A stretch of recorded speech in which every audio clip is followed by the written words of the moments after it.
Hello everyone, it's Armstrong here from Madai Miniatures, and I finally managed to clean my desk enough to make a video. So I got this box of 10 cars last week, I think, and I was sitting and pondering what kind of video I want to make. So I finally get to the idea to actually make video when I'm gonna convert all of the cars in the box to a single team and make them somewhat unique looking. And with that comes one little but. Beside those 10 cars I can add 3 more, and I can subtract 3 if I really want to. So let's get this box open.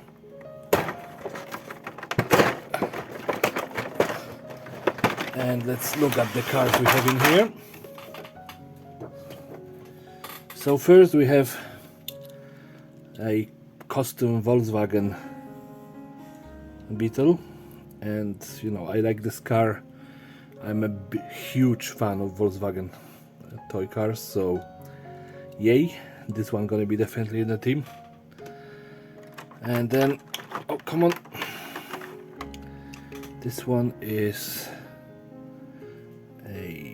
I have no clue. I cannot read that. 186 MJ 1 and L whatever. Yeah, the shape of this car is good enough. It can work for a retro futuristic jet car or even anything, you know, that they can use. So I'm gonna be happy with this one. And now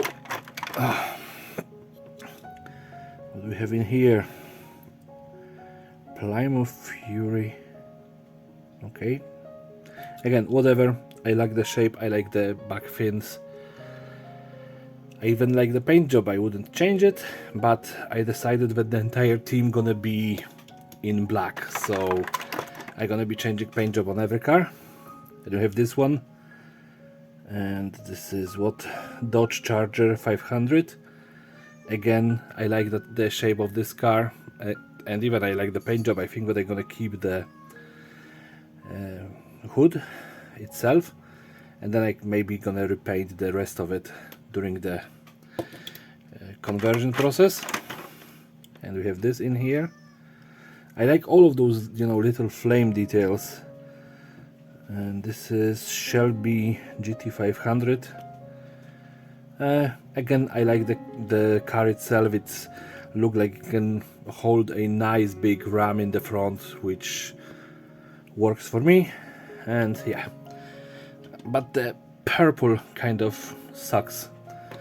And now this is a something, I really don't know what this is. Maximum whatever. It's ugly as a sin, and you know, it's a plastic top, but this gonna at least allow it to be converted easier. I can cut it, I can glue stuff to it, and you know, make something completely different from it. So I'm still gonna keep this one, and this one. Like, this looks so futuristic, so kind of nonsensical, that I don't know how to actually approach converting it, but I will try my best. And this is probably my biggest issue always, you know, all of the cabriolets. This car is freaking awesome by itself. I love the shape, I love the color, I love pretty much everything about it, but I would need to put a guy inside, or I don't know, maybe some sort of cover on top of this car. So like I said, this is just the thing that I want to add 3 cars or get rid of 3 cars. And this in here is, to be completely honest, it's a sports car. It's a, I don't know, some sort of weird thing. Yeah, Monteracer, which tells me nothing at all, and I extremely dislike this car already. I don't know what to do with it. So yeah, and finally we have some sort of F1 car. I think that this can be probably just get rid of the wheels and put some sort of levitation devices and make it into the Mars Racing League car. That's pretty much what I'm thinking. You know, it have wings, maybe I can straighten it, but I assume that the pewter gonna break no matter what I'm gonna do. So, you know, if I get rid of the wheels and maybe even cut out some of the pieces there, put some sort of jet engines or levitation devices, or just cut the wheels and put them on the different angle, they can probably work as a jet engines. Yeah. So these are the 10 cars from the box, and now what I want to add. I bought a couple of these cars because I simply love the design. It is Big Air, Bel Air, whatever. Just the design of the car is cool. It doesn't have the windows, so I can put some mesh into it. It's gonna be very easy, very straightforward conversion. And I was thinking that this team definitely misses a pickup. So I have a couple of options. So one of those two gonna be added as a pickup to the team. Yeah. I think that they are pretty much identical. So I'm gonna keep the military one, I'm gonna leave the blue one for something else. And since all of that are cars, yeah, I was thinking about something a bit bigger. But yeah, maybe a minivan. This is a kind of crappy looking one, but that's the beauty of converting, of making all of this job. We can convert it into something better. So let's try and do something better with it. And to say one more thing about all of these cars, I'm imposing one more rule: no 3D printed pieces. I know that not everyone have a 3D printer, and you know, I have two standing right now in here, and they're gonna have a third one coming in soon. But I'm relying on 3D printed pieces too much, and I want to basically just make it something that anyone who buy a couple of toy cars and maybe spend 10 to 20 euro or dollars on AliExpress can build by himself. That's it. So now that we have done all of that, I decided to pick this guy for conversion. And don't worry about the gold and metal paint on the back. I was just testing some paint markers, and it actually turned out that they hold on the metal quite well, so I'm probably gonna be getting more of them. But for this guy, I don't really care about a paint job. The idea for him is that he got probably shot, or you know, I don't know, his family got eaten by zombies or something like that. So he's completely obsessed with armor. So I just want to armor this car from the front to the back, and you know, put a plow in the front and a tombstone in the back. So for that I'm gonna need some plastic art, and this tiny bit of plastic art gonna be enough to armor this car probably 3 times over. And then something thicker. This one is about 1 millimeter thick, just to create the plow and the tombstone. But yeah, so yeah, to create the armor plates for this car, I just gonna go and grab scissors and just cut this into strips and then into smaller pieces. The thing with the very thin plastic art is that you can easily cut it with scissors, and you can easily cut it with any kind of blade. Just very simple, and with this thickness I think it is 0.25 mil. You don't actually have to worry too much about this, where it's gonna lay or how it's gonna lay on the surface, because it is so flexible like paper. You can see this here. You can pretty much just attach it to any surface and it's gonna conform to it. Okay, so I have some pieces and I'm gonna collect this.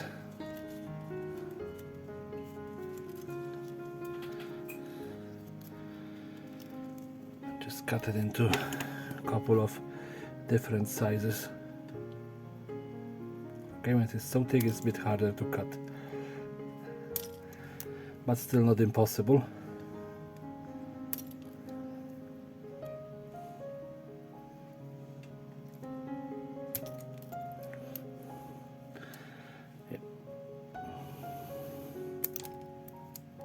Of course, you know, pieces are going to be flying everywhere, so be ready for that if you are trying to do exactly the same thing. But yeah, now I have plenty of pieces, and you know, just get my super glue and let's start gluing them. So some of them are definitely too big. I'm still gonna be adjusting the size of them, but this can be done fairly quickly. Probably if you're gonna attempt to convert a car like this, it's gonna be probably the quickest one in your entire collection, because this is a very, very quick converting job.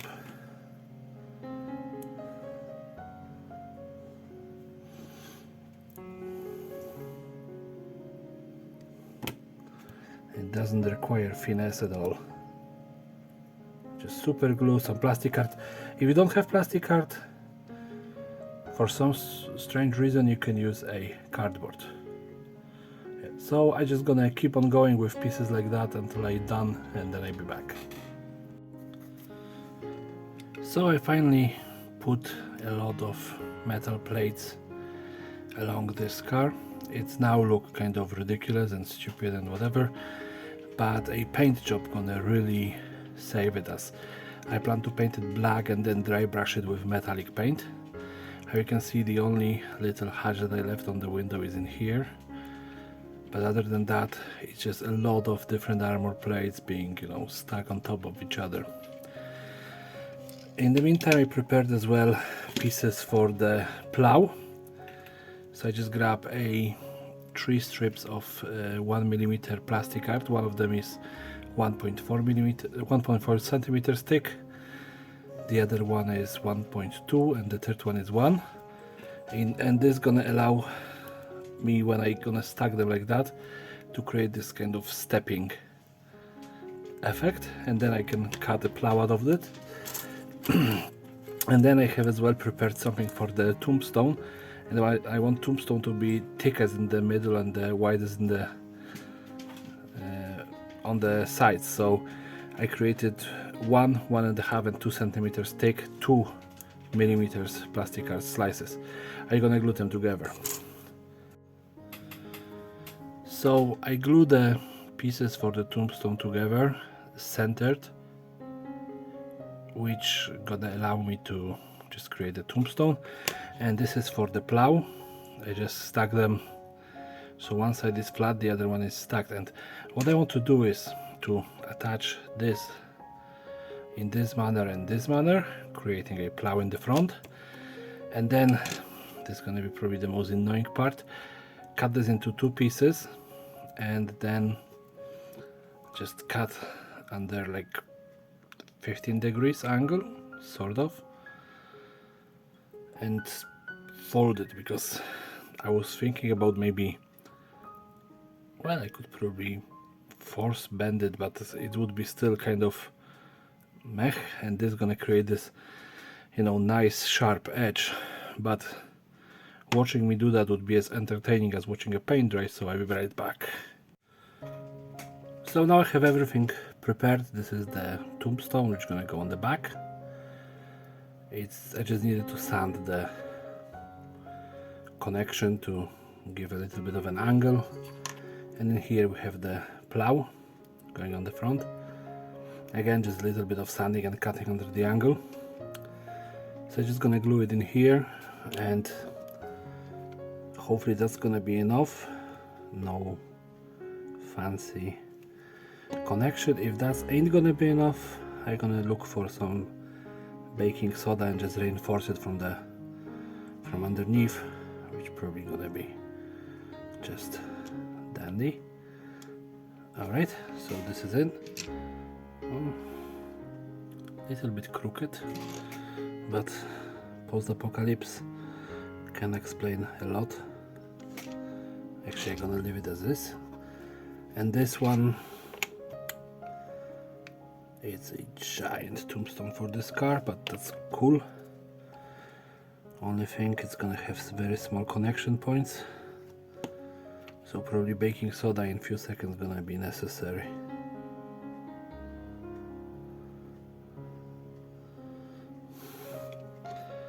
Well, this is bigger than I expected it to turn out.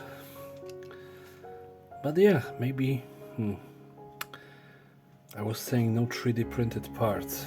That's a big issue.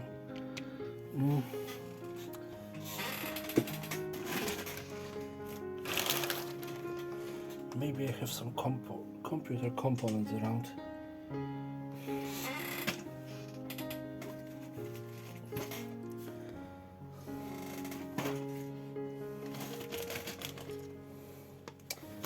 I'm just thinking about anything to put on the back there, here on the back, just to fill it up, because it looks so empty.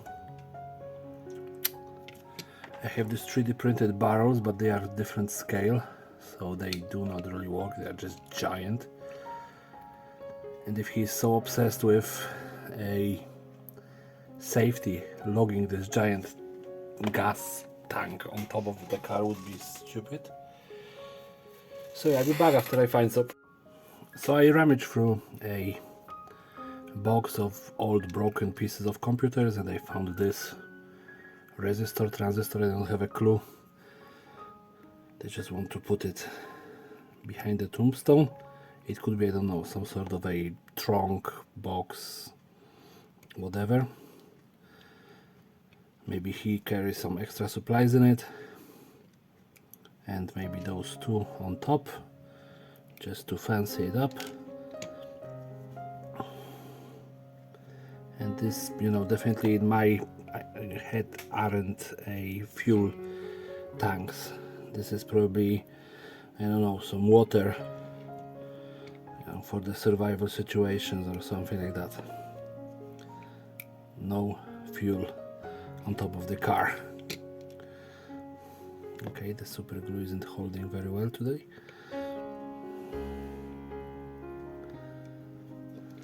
Maybe just this is what I'm connecting with it. Drop in here, drop in here, and here.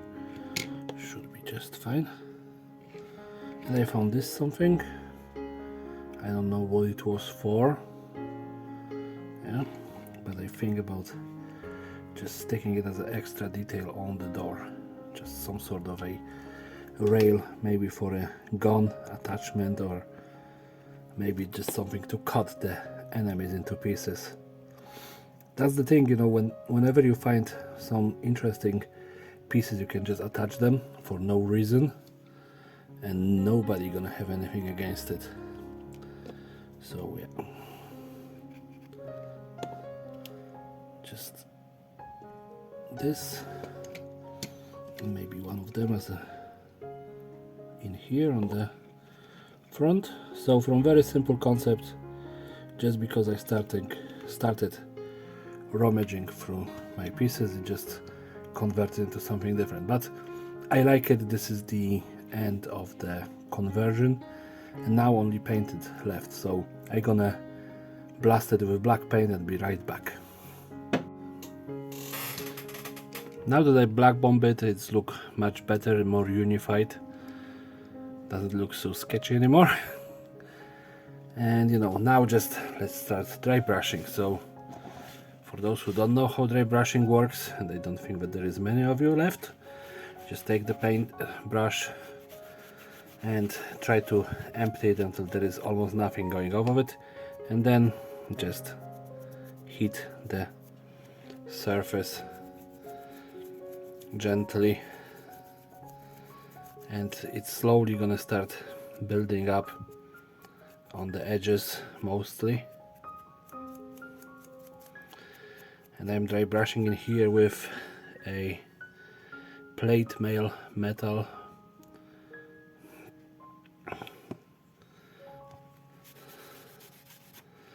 So yeah, all of the little plates that I glue in are a great surface for the paint to get caught on. And you know, they build up the metal sheen very quickly.